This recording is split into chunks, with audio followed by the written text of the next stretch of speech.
नमस्कार दोस्तों, स्वागत है आपका एक बार फिर से आपके चैनल फार्मेसी पॉइंट में। तो आज हम बायोकेमिस्ट्री एंड क्लिनिकल पैथोलॉजी के मल्टीपल चॉइस क्वेश्चन करने वाले हैं और ये पार्ट 3 वीडियो होने वाली है। पार्ट 1 और पार्ट 2 वीडियो का लिंक मैंने डिस्क्रिप्शन बॉक्स में दे दिया है और आप उनको प्ले लिस्ट में जाकर देख सकते हैं। तो चलिए दोस्तों, आज की वीडियो शुरू कर लेते हैं। उससे पहले आप इस वीडियो को लाइक कर दें, चैनल को सब्सक्राइब कर दें, साथ में बेल नोटिफिकेशन को ऑन कर दें, जिससे आने वाली सभी अपडेट्स आपको तुरंत मिल सके। और दोस्तों, इस वीडियो को अपने दोस्तों के साथ शेयर करें जो डिप्लोमा फार्मेसी फर्स्ट ईयर के एग्जाम देने वाले हैं। तो चलिए दोस्तों, हम पहला मल्टीपल चॉइस क्वेश्चन वीडियो देख लेते हैं। तो पहला मल्टीपल चॉइस क्वेश्चन पूछा गया है, इनडिस्पेंसिबल अमाइनो एसिड इज। तो दोस्तों, आपको इसमें से बताना है कि इनडिस्पेंसिबल अमाइनो एसिड कौन से होते हैं। तो इसमें ऑप्शन दिए गए हैं, essential amino acid, non essential amino acid, both 1 and 2 and none of these. तो दोस्तों, जो भी हमारे प्रोटीन्स होती है वो बनी होती है अमाइनो एसिड की। और इस क्वेश्चन में पूछा गया इनडिस्पेंसिबल अमाइनो एसिड इज। तो दोस्तों, जो अमाइनो एसिड हमारे बॉडी के अंदर बनती नहीं है, सिंथेसिस नहीं होती है उसकी, उसको हमें डाइट के जरिए लेना पड़ता है। तो दोस्तों, ऐसे अमाइनो एसिड को हम कहते हैं एसेंशियल अमाइनो एसिड। और एसेंशियल अमाइनो एसिड का ही दूसरा नाम है इनडिस्पेंसिबल अमाइनो एसिड। यानी कि जो इस क्वेश्चन का सही आंसर हमारा है वो है एसेंशियल अमाइनो एसिड। तो चलिए दोस्तों, इसके बाद हम क्वेश्चन नंबर 2 देख लेते हैं। और यहाँ पूछा गया है कि number of essential amino acid is. तो दोस्तों, आपको बताना है कि एसेंशियल अमाइनो एसिड की संख्या कितनी होती है। तो यहाँ पर दिया गया है 8, 9, 3 एंड 4। तो दोस्तों, एसेंशियल अमाइनो एसिड्स के संख्या होती है 8। जी हाँ दोस्तों, टोटल 8 अमाइनो एसिड जो हैं ये एसेंशियल होते हैं। और एसेंशियल अमाइनो एसिड क्या होते हैं? ऐसे अमाइनो एसिड जो हमारे बॉडी के अंदर बनते नहीं हैं, उनको हमें अपने फूड के जरिए, हमें अपने डाइट के जरिए लेना पड़ता है। उन्हीं को हम एसेंशियल अमाइनो एसिड कहते हैं और उनको हम इनडिस्पेंसिबल अमाइनो एसिड भी कहते हैं। और इनकी संख्या होती है कितनी? इनकी संख्या होती है 8। तो आप इस बात को याद रखेंगे कि number of essential amino acid is 8। चलिए, इसके बाद हम क्वेश्चन नंबर 3 कर लेते हैं। और यहाँ पूछा गया है कि कंप्लीट प्रोटीन इज। तो इसमें ऑप्शन दिया गया है casein, gluten, collagen and lipoprotein. तो दोस्तों, आपको इसमें से बताना है कि कंप्लीट प्रोटीन कौन सी होती है। तो दोस्तों, जो इस क्वेश्चन का सही आंसर है वो है केसीन। और केसीन प्रोटीन कहाँ पाया जाता है? ये मिल्क में पाया जाता है। और इसको कंप्लीट प्रोटीन क्यों कहते हैं? इसको कंप्लीट प्रोटीन इसलिए कहते हैं क्योंकि जो भी हमारे एसेंशियल अमाइनो एसिड हैं, 8 एसेंशियल अमाइनो एसिड होते हैं। ये टोटल 8 एसेंशियल अमाइनो एसिड इस प्रोटीन में पाए जाते हैं। किसमें? केसीन प्रोटीन में। इसकी वजह से इसको हम कंप्लीट प्रोटीन कहते हैं। तो चलिए, इसके बाद हम क्वेश्चन नंबर 4 देख लेते हैं। और यहाँ पूछा है कि at the iso electric pH the amino acid exist S. तो दोस्तों, आपको मैंने पहली वाली वीडियो में पहले ही बता दिया है कि जो हमारे अमाइनो एसिड होते हैं इसमें NH2 ग्रुप होता है, अमाइनो ग्रुप होता है और इसमें कार्बोक्सिलिक ग्रुप होता है, यानी कि COOH ग्रुप होता है। तो दोस्तों, अगर हम इसको आइसो इलेक्ट्रिक पीएच पे रखेंगे तो इसमें क्या होगा? इसमें नेगेटिव आयन होगा, पॉजिटिव आयन होगा, ज्विटर आयन होगा एंड नॉन ऑफ दीज। तो दोस्तों, जो इस क्वेश्चन का सही आंसर है वो है ज्विटर आयन। जी हाँ दोस्तों, अगर आइसो इलेक्ट्रिक पीएच पर किसी भी अमाइनो एसिड को रखा जाएगा तो उसमें negative ion plus positive ion दोनों बराबर संख्या में होंगे और उसी को हम ज्विटर आयन कहते हैं। जी दोस्तों, अगर अगर इसमें 2 नेगेटिव आयन है तो इसमें 2 पॉजिटिव आयन भी होगा और इसी को हम कहते हैं ज्विटर आयन। तो इस क्वेश्चन का सही आंसर है वो है ज्विटर आयन, यानी कि at the iso electric pH the amino acid exit S zwitter ion. तो चलिए, इसके बाद हम क्वेश्चन नंबर 5 कर लेते हैं। और यहाँ पूछा गया है कि फिजिकल प्रॉपर्टीज, इसमें पूछा गया है physical properties of amino acid is. तो दोस्तों, जो भी हमारे अमाइनो एसिड होते हैं, अब इसमें ऑप्शन देखिए क्या दिया गया है। इसमें ऑप्शन दिया गया है white crystalline powder, soluble in water, very in taste and all of these. तो दोस्तों, जो भी हमारे अमाइनो एसिड्स होते हैं ये वाइट क्रिस्टलाइन होते हैं, इसके अलावा सॉल्युबल इन वाटर होते हैं और इनका टेस्ट वेरी करता है। तो जी हाँ दोस्तों, ये टेस्टलेस हो सकते हैं, एसिडिक हो सकते हैं, बेसिक हो सकते हैं एंड ऑल ऑफ दीज। तो जो इस क्वेश्चन का सही आंसर है वो है ऑल ऑफ दीज। तो चलिए, इसके बाद हम क्वेश्चन नंबर 6 करते हैं। और यहाँ क्वेश्चन नंबर 6 आ चुका है कि in amino acid the amino group is.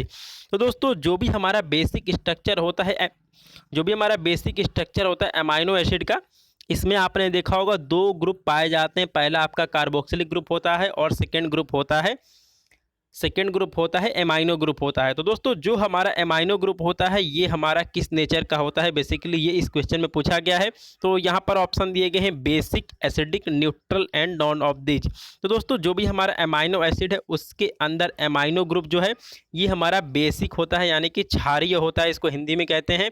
तो चलिए इसके बाद हम क्वेश्चन नंबर 7 देखते हैं। और दोस्तों ये बहुत ही इंपॉर्टेंट क्वेश्चन है, और जो भी क्वेश्चन टेस्ट के ऊपर डिपेंड है, जैसे आपका प्रोटीन का हो गया, इसके अलावा कार्बोहाइड्रेट का हो गया, ये बहुत ही इंपॉर्टेंट क्वेश्चन है और इस सेक्शन से आपके सवाल 100% आपके एग्जाम में पूछे जाएंगे। तो इसमें दिया है कि the test for protein and amino acid is. तो दोस्तों आपको पता है कि जो भी हमारे प्रोटीन्स हैं ये हमारे एमाइनो एसिड से मिलकर बने होते हैं, जिसमें कि एमाइनो एसिड जो है वो आपस में पॉलीपेप्टाइड या फिर पेप्टाइड बॉन्ड से जुड़े होते हैं। तो दोस्तों अगर हम टेस्ट करेंगे प्रोटीन का या फिर एमाइनो एसिड का, तो ये सभी टेस्ट होते हैं प्रोटीन या फिर एमाइनो एसिड के। तो देखिए इसमें टेस्ट दिया गया है biuret test, ninhydrin test, xanthoproteic test and all of these. तो दोस्तों ये तीनों हम टेस्ट करते हैं पता लगाने के लिए कि प्रोटीन कौन सा है और उसमें एमाइनो एसिड कौन सा है। तो ये सभी टेस्ट होते हैं प्रोटीन और एमाइनो एसिड के, यानी कि जो हमारा सही आंसर है वो है ऑल ऑफ दीज। दोस्तों इसके अलावा भी कुछ टेस्ट होते हैं, जैसे जिनका नाम है मिलन टेस्ट, इसके अलावा Sakaguchi test, lead acetate test भी किया जाता है एमाइनो एसिड और प्रोटीन का पता लगाने के लिए। तो चलिए दोस्तों इसके बाद हम क्वेश्चन नंबर 8 कर लेते हैं। और क्वेश्चन नंबर 8 में क्या पूछा गया है, इसमें पूछा गया है कि when protein is heated with ninhydrin solution develop. जी हाँ दोस्तों, अगर हम प्रोटीन को हीट करेंगे किसके साथ, निनहाइड्रीन सॉल्यूशन के साथ, तो क्या होगा। तो दोस्तों यहाँ पे दिया है purple colour, blue colour, violet colour और येलो कलर। तो दोस्तों जब हम प्रोटीन को हीट करेंगे किसके साथ, निनहाइड्रीन सॉल्यूशन के साथ, तो क्या होगा, जो हमारा प्रोटीन है उसका कलर पर्पल कलर में ये चेंज हो जाएगा। जी हाँ दोस्तों, इसका आंसर जो इसका सही आंसर है वो है पर्पल कलर। तो चलिए इसके बाद हम क्वेश्चन नंबर 9 देखते हैं। और इसमें लिखा है कि टेस्ट टू आइडेंटिफाई आर्जिनिन। तो दोस्तों जो हमारा आर्जिनिन है ये एक एमाइनो एसिड है। तो दोस्तों आर्जिनिन एमाइनो एसिड को पहचानने के लिए, आइडेंटिफाई करने के लिए कौन सा टेस्ट किया जाता है, बेसिकली यहाँ पर ये क्वेश्चन पूछा गया है। और इसमें ऑप्शन दिया गया है बायूरेट टेस्ट, मिलन टेस्ट, निनहाइड्रीन टेस्ट और साकागुची टेस्ट। तो दोस्तों जो इस क्वेश्चन का सही आंसर है वो है साकागुची टेस्ट, यानी कि जो हमारा एमाइनो एसिड है आर्जिनिन, जो हमारा अमाइनो एसिड है आर्जिनिन, इसको दोस्तों इसको पहचानने के लिए, इसको आइडेंटिफाई करने के लिए हम साकागुची टेस्ट करते हैं। तो चलिए इसके बाद हम क्वेश्चन नंबर 10 कर लेते हैं। और इसमें दिया है कि alcoholic alpha naphthol and sodium hypobromide is. तो दोस्तों यहाँ पर alcoholic alpha naphthol plus sodium hypobromide क्या है। तो इसमें दिया है biuret reagent, Sakaguchi reagent, Millon's reagent and none of these. तो दोस्तों alcoholic alpha naphthol and sodium hypobromide जो है इसको हम साकागुची रीएजेंट कहते हैं। ये हमारे साकागुची रीएजेंट है और इसका यूज क्या किया जाता है दोस्तों, इसको मैंने अभी आपको बताया इस वाले क्वेश्चन में, क्वेश्चन नंबर 9 में, कि इसका टेस्ट किया जाता है, इसका यूज किया जाता है टेस्ट करने के लिए। और जो एमाइनो एसिड टेस्ट होता है वो हमारा है आर्जिनिन। तो दोस्तों जो हमारा alcoholic alpha naphthol and sodium hypobromide है ये हमारा साकागुची रिएजेंट है और इसका यूज किया जाता है to identify arginine amino acid. तो चलिए इसके बाद हम क्वेश्चन नंबर 11 करते हैं। और यहाँ क्वेश्चन नंबर 11 में पूछा है कि Millon test are use to identify. दोस्तों ये भी हमारा प्रोटीन और एमाइनो एसिड का टेस्ट है, मिलन टेस्ट। तो दोस्तों मिलन टेस्ट का यूज कहाँ किया जाता है, तो इसमें दिया है valine, arginine, tyrosine and methionine. तो दोस्तों जो इस क्वेश्चन का सही आंसर है वो है टायरोसिन, यानी कि टायरोसिन एमाइनो एसिड को आइडेंटिफाई करने के लिए हम मिलन टेस्ट का यूज करते हैं, मिलन टेस्ट परफॉर्म करते हैं। तो चलिए इसके बाद हम क्वेश्चन नंबर 12 देख लेते हैं। और यहाँ पूछा है कि test used for identify sulphur containing amino acid. तो दोस्तों इसके पहले मैंने वीडियो जो बनाई है उसमें हमने आपको बताया है कि सल्फर कंटेनिंग एमाइनो एसिड कौन से होते हैं। तो दोस्तों सल्फर कंटेनिंग एमाइनो एसिड सिर्फ 2 होते हैं और उनके नाम आप कमेंट बॉक्स में कमेंट करके बताएंगे। तो दोस्तों जो भी सल्फर कंटेनिंग एमाइनो एसिड्स होते हैं उनको आइडेंटिफाई करने के लिए कौन सा टेस्ट किया जाता है, बेसिकली यहाँ पर ये इस क्वेश्चन में पूछा गया है। तो दोस्तों जो इस क्वेश्चन का सही आंसर है वो है लेड एसीटेट टेस्ट। या दोस्तों अगर कोई सल्फर कंटेनिंग एमाइनो एसिड है तो वो लेड एसीटेट टेस्ट को पॉजिटिव देगा। तो चलिए इसके बाद हम क्वेश्चन नंबर 13 कर लेते हैं। और यहाँ पूछा गया है कि polypeptide plays important role in glucose metabolism. जी हाँ दोस्तों, इसमें से कौन सा ऐसा पॉलीपेप्टाइड है जो कि इंपॉर्टेंट रोल प्ले करता है किसमें, ग्लूकोज मेटाबॉलिज्म में। तो यहाँ पे ऑप्शन दिया गया है insulin, oxytocin, bradykinin and bleomycin. तो दोस्तों इस क्वेश्चन का सही आंसर है वो है इंसुलिन। जो हमारा इंसुलिन है ये एक पॉलीपेप्टाइड होता है और ये इंपॉर्टेंट रोल प्ले करता है ग्लूकोज मेटाबॉलिज्म में। तो चलिए दोस्तों इसके बाद हम क्वेश्चन नंबर 14 कर लेते हैं। और यहाँ पूछा गया है कि polypeptide useful in the treatment of cancer. जी हाँ दोस्तों, तो यहाँ पे ऑप्शन दिए गए हैं bleomycin, bradykinin, polymyxin and gramicidin. तो दोस्तों ऐसा पॉलीपेप्टाइड जिसका यूज किया जाता है कैंसर को ट्रीट करने में, आपको बेसिकली यहाँ पर ये बताना है। तो जो इस क्वेश्चन का सही आंसर है वो है ब्लियोमाइसिन, यानी कि ब्लियोमाइसिन का यूज किया जाता है ट्रीटमेंट ऑफ कैंसर में, जो कि एक पॉलीपेप्टाइड है। तो चलिए इसके बाद हम क्वेश्चन नंबर 15 देख लेते हैं। और यहाँ पूछा गया है कि पेन प्रोड्यूसिंग पॉलीपेप्टाइड इज। जी हाँ दोस्तों, इसमें से कौन सा ऐसा पॉलीपेप्टाइड है जो कि पेन प्रोड्यूस करता है, दर्द प्रोड्यूस करता है। तो इसमें ऑप्शन दिया गया है bradykinin, oxytocin, polymyxin and bleomycin. तो दोस्तों जब भी हमारे बॉडी के अंदर पेन प्रोड्यूस होता है तो उसकी वजह होती है ब्रेडिकाइनिन, जो कि एक पॉलीपेप्टाइड है। तो आप इस बात को याद रखेंगे कि ब्रेडिकाइनिन जो है, जो कि एक पॉलीपेप्टाइड है, यही पेन प्रोड्यूस करता है हमारे बॉडी में। तो चलिए इसके बाद हम क्वेश्चन नंबर 16 देख लेते हैं। और यहाँ पूछा गया है कि the structure of protein is divided into. जी हाँ दोस्तों, जो भी हमारा प्रोटीन है उसके स्ट्रक्चर को कितने पार्ट में डिवाइड किया गया है। तो इसमें दिया है 3 part, 4 part, 5 part and none of these. तो दोस्तों जो भी हमारे प्रोटीन्स होते हैं इनको हम 4 पार्ट में डिवाइड कर लेते हैं। इनके स्ट्रक्चर को हम 4 पार्ट में डिवाइड कर लेते हैं। तो जो इस क्वेश्चन का सही आंसर है दोस्तों वो है हमारा सेकेंड वाला ऑप्शन सही है कि the structure of protein is divided into 4 part. तो चलिए इसके बाद हम क्वेश्चन नंबर 17 करते हैं। तो दोस्तों proteins are structurally classified into 4 categories. हाँ दोस्तों, जो भी हमारी प्रोटीन्स हैं इनको हम चार पार्ट में डिवाइड कर लेते हैं इनकी स्टडी करने के लिए। पहला होता है प्राइमरी स्ट्रक्चर, इसके अलावा सेकेंडरी स्ट्रक्चर, टर्सरी स्ट्रक्चर और क्वाटरनरी स्ट्रक्चर। तो चलिए इसके बाद हम नेक्स्ट क्वेश्चन करते हैं। और क्वेश्चन नंबर 17 यहाँ पे आ चुका है। और इसमें क्या पूछा है कि the sequence of amino acid linked with peptide bond is related to. जी हाँ दोस्तों, अब आपको यहाँ पर ध्यान क्या देना है, आपको ध्यान देना है इस क्वेश्चन में। इसमें दिया है sequence of amino acid linked with peptide bond. जी हाँ दोस्तों, जो भी हमारी प्रोटीन है उसके अंदर एमाइनो एसिड आपस में पेप्टाइड बॉन्ड से ज्वाइन होते हैं।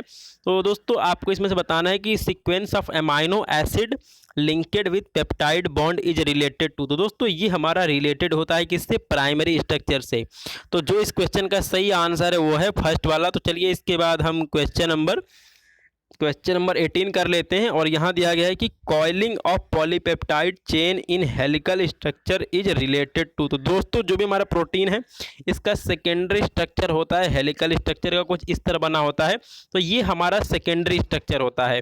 तो इसमें दिया है कि coiling of polypeptide chain in helical structure is related to. तो दोस्तों जो इस क्वेश्चन का सही आंसर है वो है सेकेंडरी स्ट्रक्चर। जो इस क्वेश्चन का सही आंसर क्या है वो है सेकेंडरी स्ट्रक्चर।